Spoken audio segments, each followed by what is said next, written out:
Hello again, you're watching World Talks, where every word matters. I'm Anna Galczyńska. Good evening. It's not exactly the best timing for negotiations with the US, as European countries are struggling with their own domestic problems. Europe had a bumpy ride last time Donald Trump was in the White House, and many fear Trump 2.0 could be a lot worse.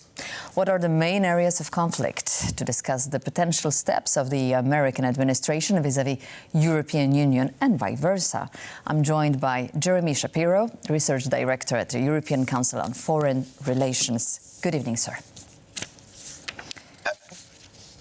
France and Germany are mired in a political and economic woes. The European Union as a whole lags behind China and the US in terms of competitiveness, while in the UK, public services are in a woeful state. So has the continent prepared itself for Donald Trump, or has it been caught napping in the wheel again?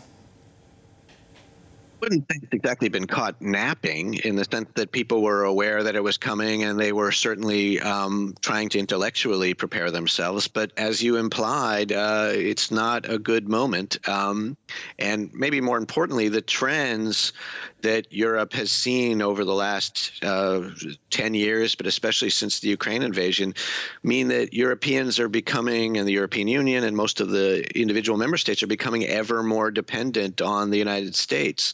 So even compared to the last time that Donald Trump took office in 2017, it's not so much that Europeans are unprepared, it's that they are not in an advantageous position to be, and in a much less advantageous position to be negotiating with the Trump administration than they were 8 years ago. So let me quote Ursula von der Leyen from Davos, who said that the European Union will have a pragmatic approach to Donald Trump's new administration, but will always be ready to defend its strategic interests against any unjustified measures. So how do you read that as an announcement of relations with the American administration as a conflict, or rather a business negotiation? I think that Ursula von der Leyen is right to take a pragmatic approach. She's right to think about Trump as somebody who you can conceivably deal with, but you have to deal with on a transactional basis and not on the basis of shared values or the history of the alliance or any of these sort of grand pronouncements that transatlantic leaders like to make. I think the problem she has is that she's not well equipped to do that. So the approach is fine, but the leverage is lacking. All right. So what are these strategic interests on the part of European Union? LNG negotiations, tariffs, climate, Paris agreements, what else? NATO. Where do you see the potential for negotiations? Well, I think that the first issue that they'll be dealing with is trade. And there wasn't any trade announcements relative to Europe yesterday on the first day of the administration, but I think it's a sort of obvious target. It was a target in the first administration, and that's what Ursula von der Leyen is trying to prepare for with the LNG announcements and the idea that they're going to be able to retaliate with tariffs. I think that one of the things that they're not prepared for is that trade negotiations will, under a Trump administration, spill over into security negotiations. So that brings up the other issue for Europe that I think will be immediate, which is the question of Ukraine. I think that the Trump administration is bound and determined to take a quite different approach toward Ukraine than the previous administration did. And for many of the European countries, that's going to be a big challenge. And I think maybe more importantly, the security issues and the trade issues will be linked. And Europe is not structurally set up to deal with that. And I think that that's going to be a real challenge, both for Ursula von der Leyen and for the leaders of the various countries. All right. Well, right. Talking specifically about Ukraine, we heard yesterday basically no insight, no remark as to Ukraine itself, no reference to the war. But do you think Trump is ready for concessions that the Ukrainians are not willing to make?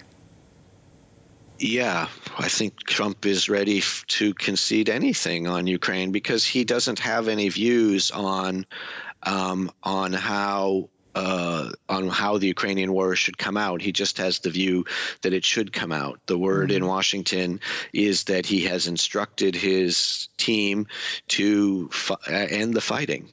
He hasn't given them instructions as to how to do that or under what terms. And I think that reflects the fact that he doesn't really care how the war ends as long as the United States gets out of it. He would love to, bring a peace deal, as just happened in the Middle East, and have a signing ceremony on the White House lawn, and maybe win a Nobel Prize. That would be wonderful. I don't think that's absolutely necessary from his perspective. Mostly what he wants to do is to fulfill his campaign promise to get the United States out of this war. And that is a very different approach than the previous administration took, and it obviously would conflict with some of Ukraine's desires. I would note that even though he didn't talk about Ukraine yesterday, he did say that he was planning to have a conversation with Vladimir Putin as soon as possible. And I imagine this is what they will be talking about.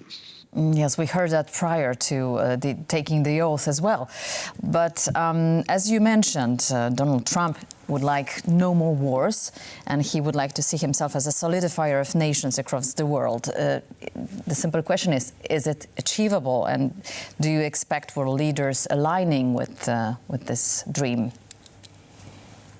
I don't think it's achievable in the sense that I don't imagine that Donald Trump is going to be able to end wars. They've been going on for a while, and I think they'll probably persist. But I think it is achievable to get the United States less involved in them. There is no iron law of history that says that the United States needs to be funding one side or the other in the Ukraine war. In fact, that's not very important in U.S. domestic politics or for U.S. security. So the possibility of not ending wars, but ending them from the perspective of the American public is fairly conceivable. The U.S. is, after all, the most secure country on earth, and it's always been participating in these things voluntarily. How would you comment a statement by Steve Bannon, who said that Ukraine might become a second Vietnam for Donald Trump?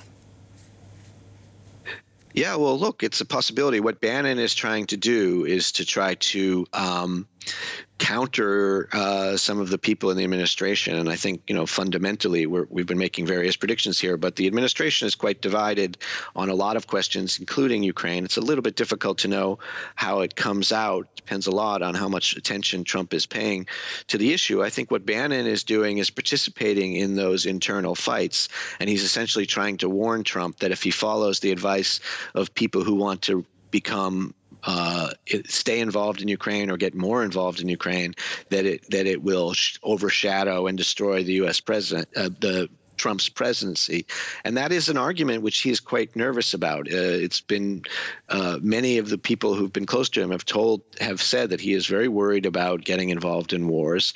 He doesn't like war as an instrument of policy, and he is aware that in many cases, arguably including in Biden's case, the involvement of the U.S. in a war of choice has overshadowed every other achievement that a president has had during his term.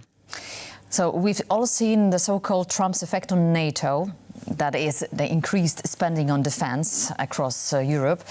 But how could Trump's stance toward NATO allies further affect Europe's defense strategy?